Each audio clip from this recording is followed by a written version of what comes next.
నమస్తే, నేను మీ సతీష్. రాజకీయంగా వైఎస్ఆర్ కాంగ్రెస్ పార్టీలో ఏర్పడినటువంటి సంక్షోభం జగన్మోహన్ రెడ్డికి ఊహించని షాక్నిచ్చింది. దీంతో కొత్త రాగాన్ని జగన్ అందుకున్నారు. అదేంటి అంటే పార్టీని వీడి వెళ్ళిపోతున్న నేతల కాళ్ల బేరానికి జగన్మోహన్ రెడ్డి వెళ్తున్నట్లుగా అయితే తాజా పరిణామాలు చూస్తే అర్థమవుతా ఉంది. మరి వై నాట్ 175 అంటూ ధీమా వ్యక్తం చేస్తున్నటువంటి జగన్మోహన్ రెడ్డి ఈ రోజున ఇంత ఇదిగా దిగజారిపోవాల్సినటువంటి పరిస్థితుల కారణం ఎందుకు ఏర్పడ్డాయనేటువంటి అంశాలు మనతో చర్చించేందుకు సీనియర్ జర్నలిస్ట్ సత్యమూర్తి గారు ఉన్నారు. సార్ నమస్తే. నమస్కారం అండి. సార్, ముఖ్యంగా వైఎస్ఆర్ కాంగ్రెస్ పార్టీ ఒక కొత్త రాగాన్ని అందుకుంది. వెళ్ళిపోతున్నటువంటి నాయకులు పార్టీని వీడి వెళ్ళిపోతా ఉంటే కొందరిని మళ్ళీ వెనక్కి తీసుకొచ్చుకునేందుకు కాళ్ళబేరానికి వెళ్తున్నట్లుగా కూడా కనిపిస్తూ ఉంది. ఉదాహరణకి నర్సరావుపేట ఎంపీ లావు శ్రీకృష్ణదేవరాయలు ఆయన పార్టీకిను తన పార్లమెంట్ పదవికి రెండింటికి కూడా రాజీనామా చేసి వెళ్ళిపోయారు. ఈ క్రమంలో కొమ్మినేని శ్రీనివాసరావు నిన్నటి వరకు ప్రెస్ అకాడమీ చైర్మన్గా ఉన్న వ్యక్తి మళ్ళీ సాక్షిలో కూర్చుని ప్రతిపక్షాలను తెడ్డానికి ఎవరు లేరు అని చెప్పి ఆయన తీసుకొచ్చినట్టున్నారు. ఆయన కూడా మాట్లాడుతూ లావు కృష్ణదేవరాయలు లాంటి వాళ్ళు తొందరపాటు నిర్ణయాలు తీసుకోకూడదు, రాజకీయాల్లో ఆలోచించి అడుగులు వేయాలి అంటూ ఈ విధమైనటువంటి కామెంట్స్ చేయడం, దీన్ని ఎలా అర్థం చేసుకోవాలి? ఆయన ఆలోచించి అడుగు వేశాడా? మీరు ఇప్పుడు ప్రస్తావించిన కొమ్మినేని శ్రీనివాసరావు అకస్మాత్తుగా ప్రెస్ అకాడమీ పదవికి చైర్మన్ పదవికి రాజీనామా ఎందుకు చేశాడు? అదే ఫస్ట్ కొమ్మినేని శ్రీనివాసరావుని ఆ విషయం పబ్లిక్లో చెప్పిన తర్వాత ఆయన లావు శ్రీకృష్ణదేవరాయలకి రాయబారం చేయొచ్చు, తప్పులేదు, రాయబారం చేయొచ్చు. కానీ ఆయనకే టికాణా లేదు అక్కడ. ఆయన ఒక ఏదో సందర్భంలో జగన్మోహన్ రెడ్డి పనితీరు మీద వ్యాఖ్యానించాడు అని చెప్పి ఆ విషయం ఎవరో జగన్మోహన్ రెడ్డికి చెబితే జగన్మోహన్ రెడ్డి చెప్పాట, నువ్వు రిజైన్ చేసి వెళ్ళిపో అని. దాంతో కొమ్మినేని శ్రీనివాసరావు పదవి పుటిక్కన ఓడిపోయింది. ఈయనొచ్చి వెళ్ళిపోయే వాళ్ళని సమాధానపరిచి వాళ్ళందరూ ఉండాలి, పునరాలోచించుకోవాలి అని చెప్పడం అనేది బహుశా దానికి కవరింగ్ అయ్యి ఉంటుంది. ఇది కొమ్మినేని శ్రీనివాసరావు చెప్పాడని కాదు, కానీ నేను కూడా వింటున్నాను, చాలా సందర్భాల్లో విన్నాను. వీళ్ళందరూ కూడా అప్పుడు అంతకు ముందర ఏంటి అంటే ఎంపీగా కంటెస్ట్ చేయాలంటే 150 కోట్లు డిపాజిట్ పెట్టాలని, ఇంకో 150 కోట్లు ఖర్చు పెట్టుకోవాలని, ఎమ్మెల్యేగా పోటీ చేయాలంటే ఓ 20 కోట్లు డిపాజిట్ పెట్టాలని, ఒక 30-40 కోట్లు ఖర్చు పెట్టాలని, ఇటువంటి కండిషన్లు ఏవో పెడితే అందరూ వెళ్ళిపోయారు. ఈ కండిషన్ల క్రమంలోనే క్రికెటర్ అంబటి రాయుడు కూడా వెళ్ళిపోయాడు. అంబటి రాయుడు అప్పటి వరకు చాలా జగన్మోహన్ రెడ్డిని బాగా అసలు అద్భుతమైన నాయకుడు అన్నాడు. ఎప్పుడైతే 150 కోట్లు డిపాజిట్ అడిగాడో బయటికి వెళ్ళిపోయాడు.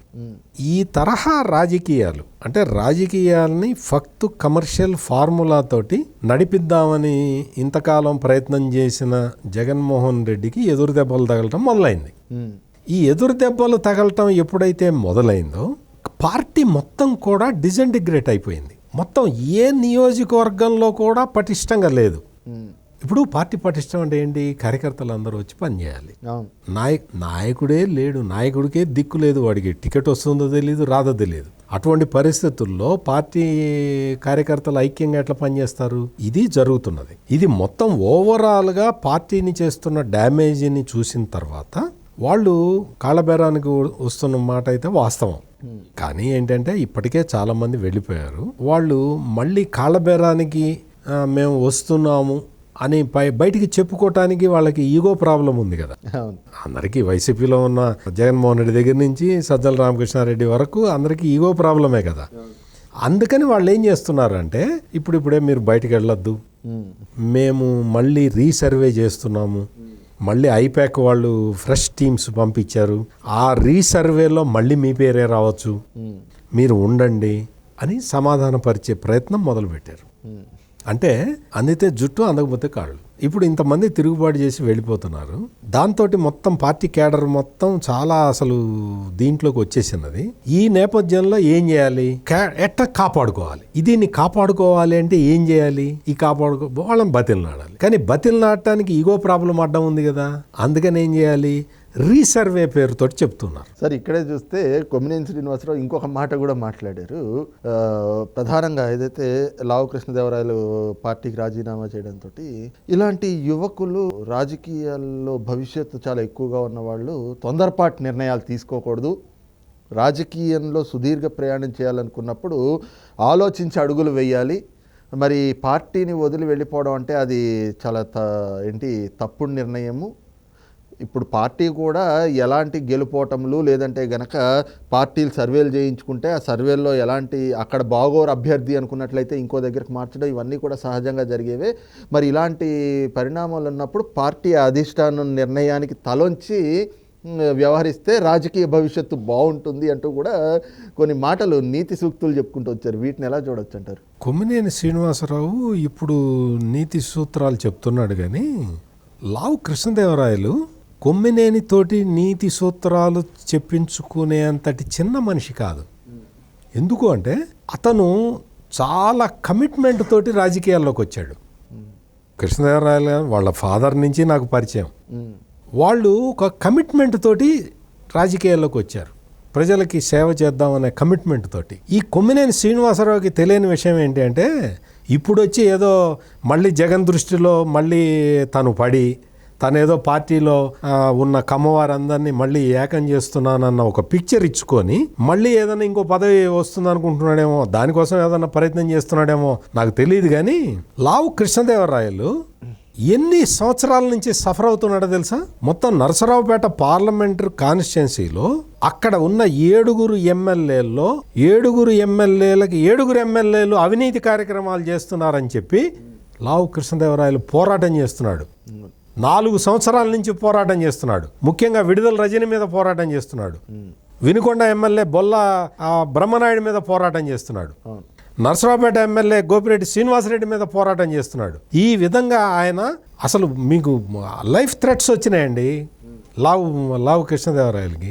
విడుదల రజని అయితే, చిలకలూరుపేట ఎమ్మెల్యే విడుదల రజని అయితే అసలు ఆమె చేసే దోపిడీ, భూ ఆక్రమణలు, దందాలు, పేదవాళ్ళకి అన్యాయం చేయటం, వీటన్నిటి మీద కృష్ణదేవరాయలు ప్రశ్నించాడు. ఒక రైతు మీద ఆ బొల్ల బ్రహ్మనాయుడు వినుకొండ ఎమ్మెల్యే దాష్టీకం చేస్తే ఆ రైతుని ఆదుకున్నాడు శ్రీకృష్ణదేవరాయలు. మరి ఇవన్నీ జరిగేటప్పుడు కృష్ణదేవరాయల్ని ఒంటరివాణ్ణి చేసి ఈ అవినీతి అక్రమాలకి పాల్పడే ఎమ్మెల్యేలు అందరూ కూడా కుమ్మక్కైపోయి కృష్ణదేవరాయల్ని ఒంటరివాణ్ణి చేసి అతన్ని వేటాడుతున్నప్పుడు ఈ కొమ్మినేని శ్రీనివాసరావు ఎక్కడికి పోయాడండి? చెప్పాలి కదా, బొల్ల బ్రహ్మనాయుడికి చెప్పాలి కదా, విడుదల రజనికి చెప్పాలి కదా. నువ్వు లేకపోతే నరసరావుపేట పార్లమెంటు కాన్స్టిట్యున్సీలో ఉన్న ఎమ్మెల్యేలందరికీ అయ్యా మీరు అక్రమాలు చేయమాకండి, భూ దోపిడీ చేయమాకండి, భూ ఆక్రమణలకు పాల్పడమాకండి, మీరు ఇసుక అమ్ముకోమాకండి, మద్యం స్మగ్లింగ్ చేయమాకండి అని చెప్పాలి కదా. కొమ్మినేని శ్రీనివాసరావుని లావు కృష్ణదేవరాయలకి అడ్వైజ్ ఇవ్వటం కాదు, విడుదల రజనీకి అడ్వైజ్ ఇవ్వమనండి, బొల్ల బ్రహ్మనాయుడికి అడ్వైజ్ ఇవ్వమనండి. సార్, అదే సమయంలో అంటే అధిష్టానం తీసుకునేటువంటి నిర్ణయాల పట్ల ఆలోచన చేయాలి. ఎందుకు తీసుకుంటుందో అధిష్టానానికి ఒక వ్యూ ఉంటుంది, ఎన్నికల్లో ఎలా మళ్ళీ అధికారంలోకి రావాలి అనేటువంటి ఇవన్నీ ఉంటాయి. మరి ఇలాంటి ఎన్నికలు వచ్చేటువంటి సమయంలో ఆలోచనలు చేస్తూ ఉంటే తొందరపాటు నిర్ణయాలు తీసుకోవద్దు అని చెప్పేసి అంటున్నారు. దాని మీద కూడా ఒక ఇంత రాజకీయ వర్గాల్లో చర్చ జరుగుతూ ఉంది. అంటే ఏంటి సార్ ఆ రకమైనటువంటి కామెంట్స్ని ఎలా?